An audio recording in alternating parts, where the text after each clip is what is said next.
malim no lang Mingagawain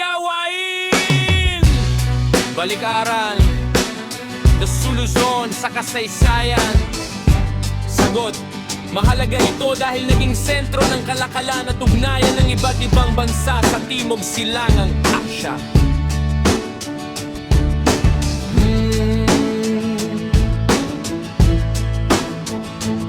Paano nakaapekto ang kalakalan sa pamumuhay ng mga Moro?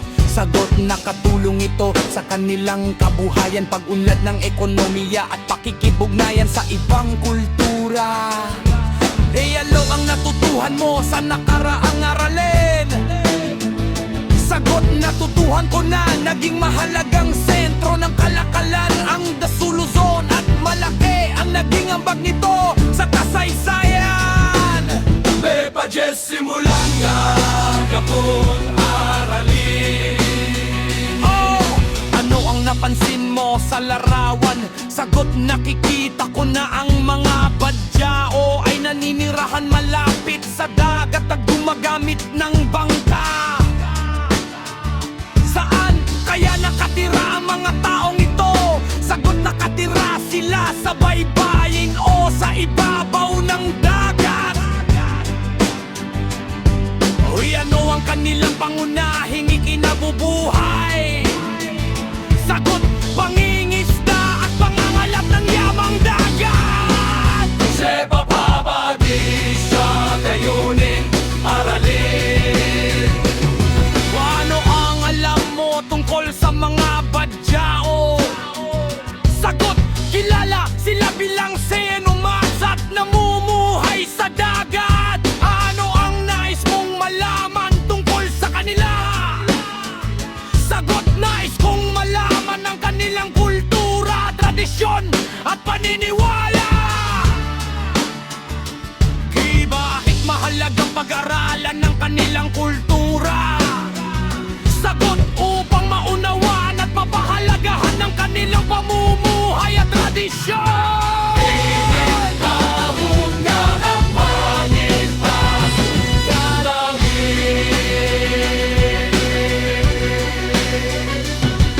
Ano ang natatanging paraan ng pamumuhay ng mga badyao? Sagot, namumuhay sila sa dagat at gumagamit ng bangka bilang tahanan at kabuhayan. Paano nakaapekto ang dagat sa kanilang buhay? Sagot, ang dagat ang pangunahing pinagkukunan nila ng pagkain at kabuhayan. 3. Ano ang kahalagahan ng pangangalaga sa yamang dagat? Sagot, upang mapanatili ang kanilang kabuhayan at maprotektahan ang kalikasan.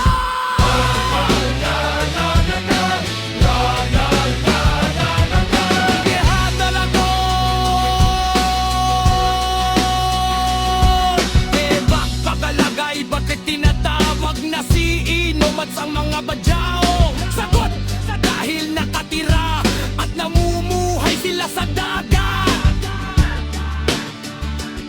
Paano nataapekto ang kapaligiran sa kanilang pamumuhay? Sagot, ang dagat ang humubog sa kanilang kabuhayan, kultura at tradisyon.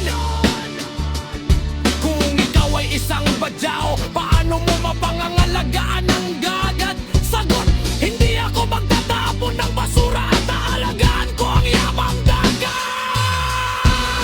Hindi ko tatekar ang buhay ng mga badyao.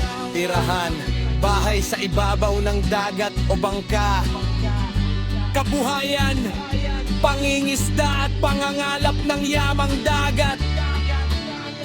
Kultura, paggalang sa kalikasan at simpleng pamumuhay.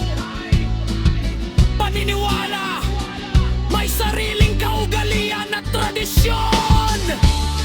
Hots, pangunahing kabuhayan, pangingisda. Pagkakaiba, namumuhay sila sa dagat. Natutuhan, mahalaga ang paggalang sa kanilang kultura at bigad lalaban.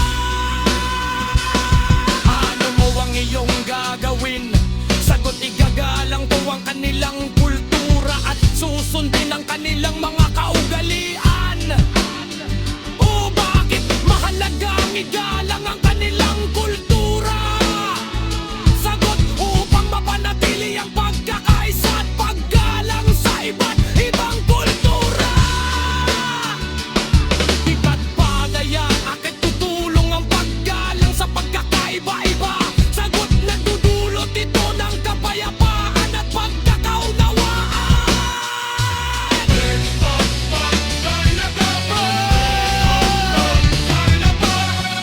Natutuhan ko ngayon na ang mga Badyaw ay may natatanging kultura at pamumuhay na dapat igalang at pahalagahan.